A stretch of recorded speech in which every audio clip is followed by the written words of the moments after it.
Olá, sejam todos muito bem-vindos, meus amigos e minhas amigas, à nossa aula de Geografia para o Ensino Fundamental, anos finais, 9º ano.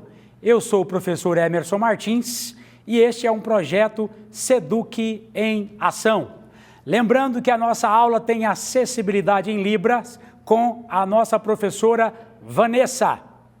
Então, muito atentos, a nossa aula de hoje tem como tema a globalização. A globalização e a cultura. Eu pediria a você que, se recebeu a lista de exercícios, já a tenha em suas mãos. Se não, já vá tomando nota de algumas situações importantes que nós iremos lhe apresentar aqui. Vamos por parte, então. Vamos começar com globalização. Muito se discute sobre ela.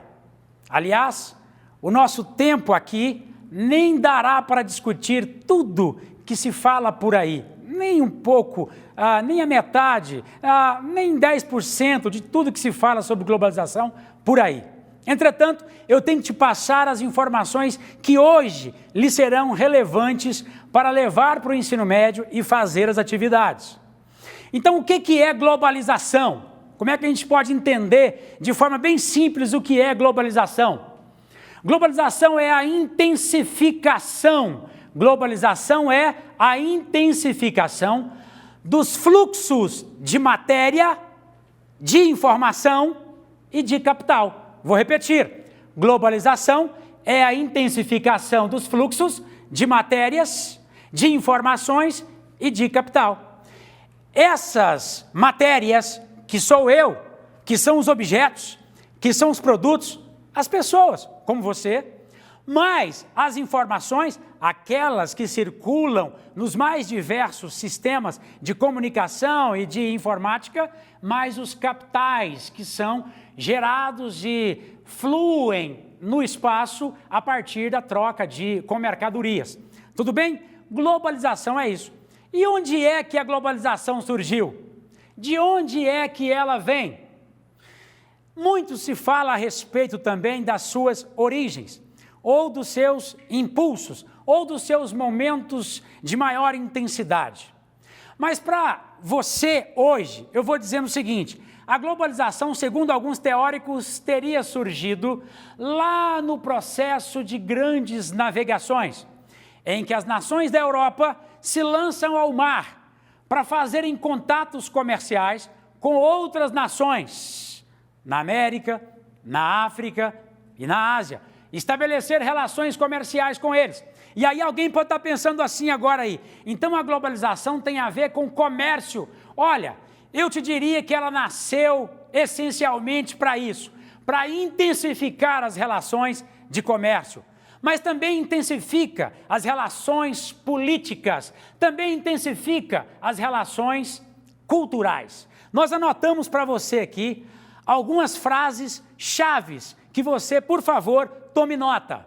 Olha só, é um processo de expansão econômica, um processo de expansão política e de expansão cultural. O termo que eu usei, ao invés de expansão, foi intensificação. A globalização intensifica essas relações com a economia, com a política e com a cultura, em escala, como eu sempre gosto de falar, né? Global, mundial.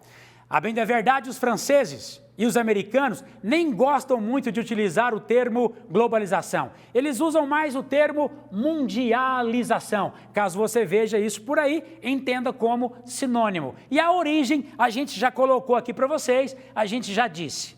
Quando é que essa globalização ela vai se intensificar e ela vai impactar nas relações de um modo geral? Essas que nós já anotamos aqui em cima. Quando é que se intensifica? Lembra-se que no encontro passado nós discutimos a divisão internacional do trabalho e discutimos também a revolução técnico-científica e informacional? A terceira revolução industrial é nesse período que a globalização ela vai se intensificar, que ela vai aproximar as nações, que ela vai colocar todo mundo mais próximo um do outro. As instituições internacionais, os bancos, as grandes empresas, as transnacionais, as pessoas ficarão mais próximas umas das outras na medida que, tome nota, na medida que você tem uma revolução das tecnologias, uma revolução dos transportes, na medida em que as transnacionais, que as empresas se projetam, se lançam para outros espaços, elas criam conexões internacionais que virão intensificar mais ainda as experiências de economia, de política e de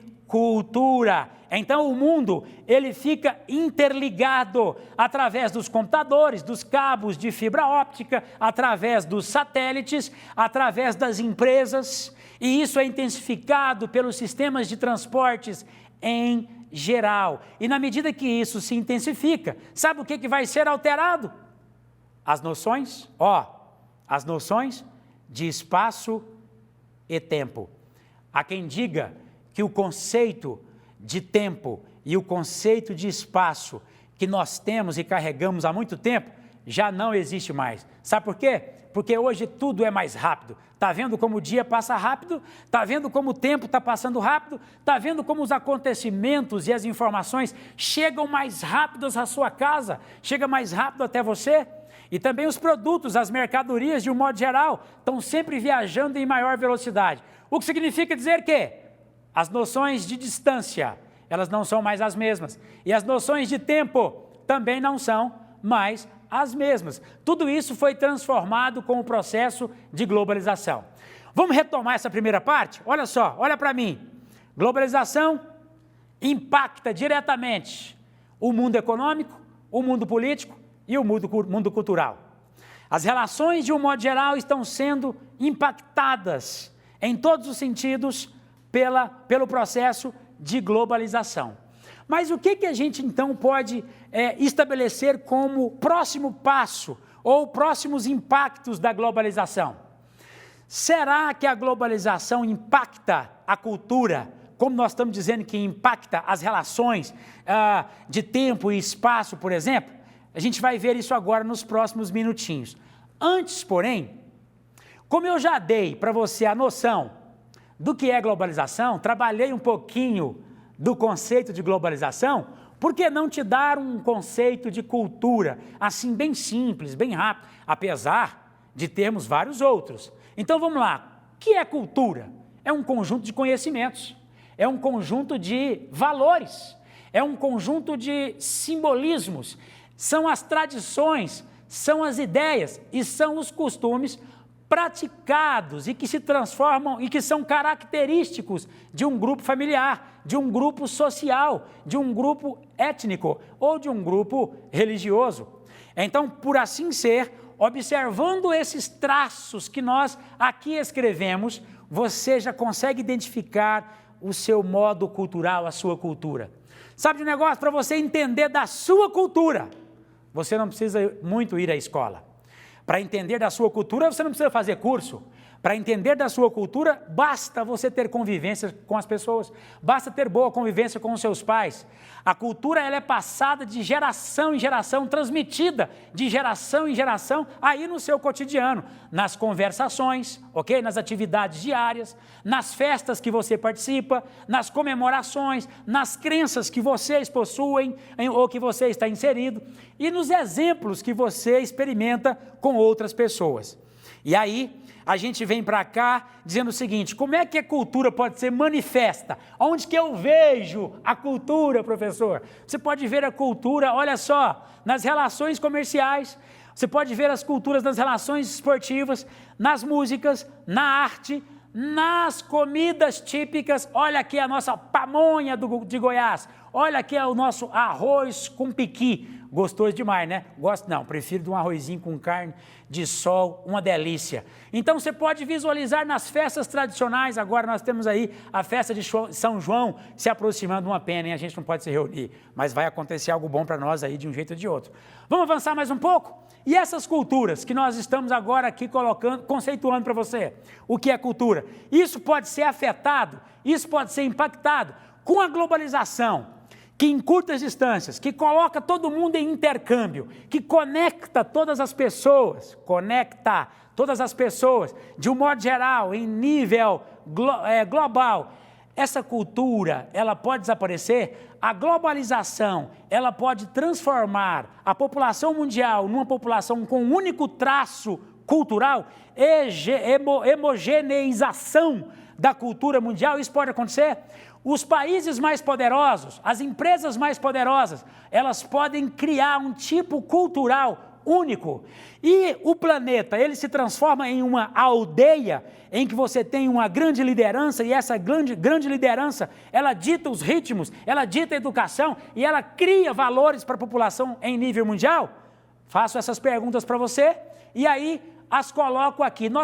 Mas como é que nós podemos compreender o comportamento e as transformações da cultura na era da globalização? Você está vendo que as transformações e o comportamento têm alterado velozmente, dia após dia? A cada tempo você está valorizando e vendo situações, comportamentos, valores diferentes sendo propostos para nós? É possível dizer que estamos passando por uma padronização cultural com essa globalização? Vou te responder assim, ó. Rapidamente, se liga aqui no movimento. As diferentes culturas e os diferentes costumes podem se interagir sem a necessidade de ocorrer a integração territorial. Entretanto, observa-se também que esse processo não se dissemina de forma igualitária, de modo que alguns centros economicamente dominantes transmitem o maior número de seus elementos culturais. Quer dizer, a gente tem nações mais poderosas influenciando mais que outras. E aí, ó, por outro lado, na medida que os sistemas de comunicação, informação e transporte vão elevando a sua capacidade de disseminação de informações, comportamentos, etc., observamos também a possibilidade de costumes e valores locais fazerem oposição ao que a globalização propõe. Por exemplo, nós temos locais em Goiás, nós temos locais e no Brasil, em que o que a globalização traz de fora, especialmente das grandes nações mais poderosas, não transforma totalmente as realidades locais, as realidades regionais. Mas existe uma indústria cultural pronta, que está aí para transformar, para criar valores novos, estereótipos, ideias, costumes, comportamentos que elas produzem, reproduzem com base nos seus interesses, especialmente de consumo. Então, olha para cá um instantinho para eu finalizar com você. Você tem aqui retratado os filmes da DC e os filmes da Marvel. Quando você vai para o cinema, o que você faz para assistir o filme? Vai com a galera, se comporta, come o que tem para comer, tudo padronizado, para garantir um consumo àquelas empresas, àquelas nações que estão acima. A gente se despede aqui, assiste os filmes, vamos ver a próxima aula, vejo você no nosso próximo encontro. Fraterno abraço.